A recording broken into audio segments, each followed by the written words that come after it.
مدینہ کی تنگ گلیوں میں ایک نحیف جھکے ہوئے کاندھوں والا شخص روزانہ مسجد نبوی کے دروازے پر بیٹھا کرتا۔ چہرے پر جلے ہوئے زخموں کے نشان، پیروں میں پرانے پھٹے جوتے اور آنکھوں میں ایک ایسا درد جو کہنے سے زیادہ محسوس کیا جا سکتا تھا۔ لوگ اسے مجذوب کے۔ اس کا نام سعید تھا، مگر کوئی اسے نام سے نہیں جانتا تھا سوائے ایک ہستی کے، مول علی علیہ السلام۔ سعید کا تعلق یمن کے ایک چھوٹے سے گاؤں سے تھا۔ بچپن ہی سے اسے مولا علی کی محبت دل سے لگ گئی۔ جب بھی ان کا ذکر سنتا آنکھیں نم ہو جاتی۔ جب مدینہ کی طرف قافلہ جاتا وہ اپنی ماں سے کہتا، اماں ایک دن میں مدینہ جاؤں گا، اپنے مولا کے قدم چوموہے گا۔ قسمت نے موقع دیا۔ ماں کا سایہ الفاٹے چکا تھا، گھر برباد ہو چکا تھا۔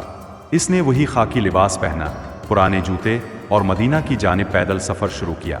کئی ہفتے گزر، راستے میں کانٹے، پیاس، بھوک، مگر وہ راکا نہیں۔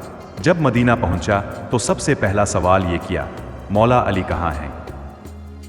کچھ نے ہنس کر مذاق اڑایا، کچھ نے بے رخی دکھائی، لیکن وہ مسجد نبوی چلا گیا، وہاں بیٹھ گیا۔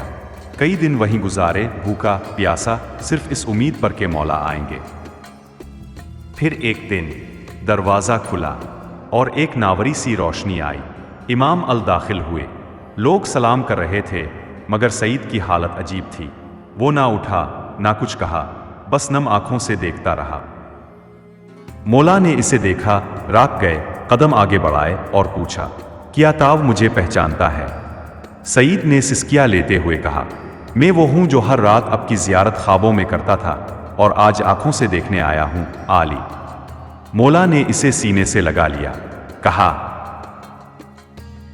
اے میرے سچے عاشق، تاؤ وہ ہے جسے زمانہ جھٹلا دے گا، مگر ال جانتا ہے تیرا مقام۔ اس دن کے بعد سعید نے کبھی کا دامن نہ چھوڑا۔ جنگیں ہوئیں، فتنے اٹھے، خلافت کا وقت آیا، اور پھر وہ دردناک وقت آیا جب ال کو مسجد کوفہ میں شہید کر دیا گیا۔ سعید نے اس دن سب کچھ کھو دیا۔ مدینہ واپس آیا، مگر اس کا دل وہیں رہ گیا جہاں خون میں لت پت مولا کا سر سجدے میں تھا۔ اب وہ مسجد نبوی کے دروازے پر بیٹھتا، مولا کی یاد میں آنکھیں بند کرتا اور دعائیں دیتا۔